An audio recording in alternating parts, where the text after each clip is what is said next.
Sharp pain exercise. The sharp pain exercise requires you to work with a remembered and actual episode of intense physical pain that you experienced on any specific part of the body, preferably below the head.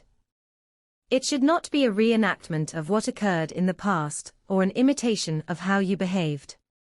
It should be a moment-to-moment search for the truth, so you can discover how you experienced that pain sensorially. People have different degrees of sensitivity to pain. As you perfect this valuable exercise, you can develop a reliable skill to convincingly recreate anger, fear, injury, weakness, or any value for which instant, physical pain would be a perfect motivation. There are always pivotal moments in a scene that will require you to have a revelation of a spontaneous physical pain, or the sense of emotional anguish. The pain exercise, with its ability to evoke powerful results and gestures, is useful in its application. The sensations you stimulate from imagining past pain will probably not be pleasurable. If the exercise works well for you, it can be used very effectively in a scene in which you need to create an explosive moment, but you don't have a strong emotional object or event to call upon. Human beings have a natural desire to avoid physical and emotional discomfort, so we take medications, do yoga, meditate, or have regimens of all kinds to avoid, cease, or delay pain. There's a natural inclination for you to not want to do what the pain exercise demands, which is to embrace and remain in control of the pain. Teachers and directors need to be vigilant in observing actors during the sharp pain exercise, because the reactions can be so intense. If an actor appears to be losing control, stop the exercise, help the actor regain control by relaxing, then continue with the work. There will be times when you will be asked to do something you feel uncomfortable with or unable to do, but you must find a way to carry on and do it. The avoidance mechanism that kicks in toward pain makes this exercise very complex, but you must commit and overcome any disinclination to create pain at your command. Exercise steps. Complete the relaxation exercise, then stand up, eyes open, and begin to imagine the chosen pain as it moves through different parts of your body and be aware of how it radiates within you. Ask yourself questions to give you a firm idea of what you're working with. Is the pain throbbing, dull, burning, pulsating, stinging, or sharp? Do you have trouble breathing? Make sure to breathe easily so you don't hyperventilate. Do you feel like stamping your feet, or beating your hands in response to the pain? Or is there frustration in not feeling anything? Do you feel weak or madly energized? Trapped, sick to your stomach, dizzy, depressed, or angry? Do you cry, moan, grit your teeth, scrunch your face, or curse to yourself about the pain? Are you sweating or shivering? What does the pain do to your sense of smell?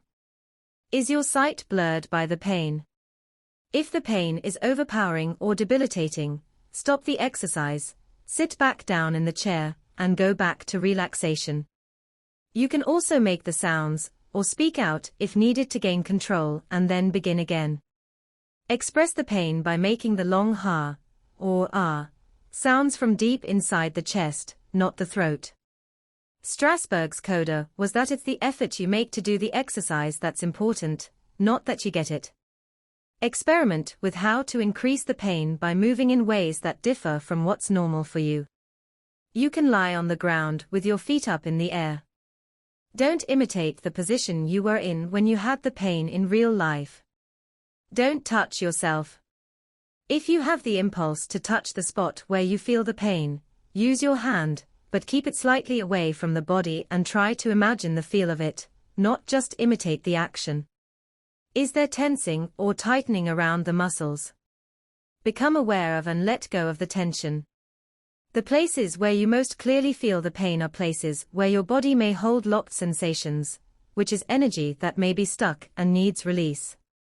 If you don't get a strong response, don't switch to another pain.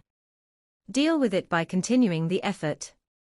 Work slowly, no matter how intense the pain is, and remain in control. You can't indulge yourself during the exercise, and you must be completely prepared to drop the behavior yet maintain the attitude and the values so that you can play the scene or assume the character. If the pain is really strong, direct those intense feelings and responses into adding gibberish, singing a song, or saying a monologue.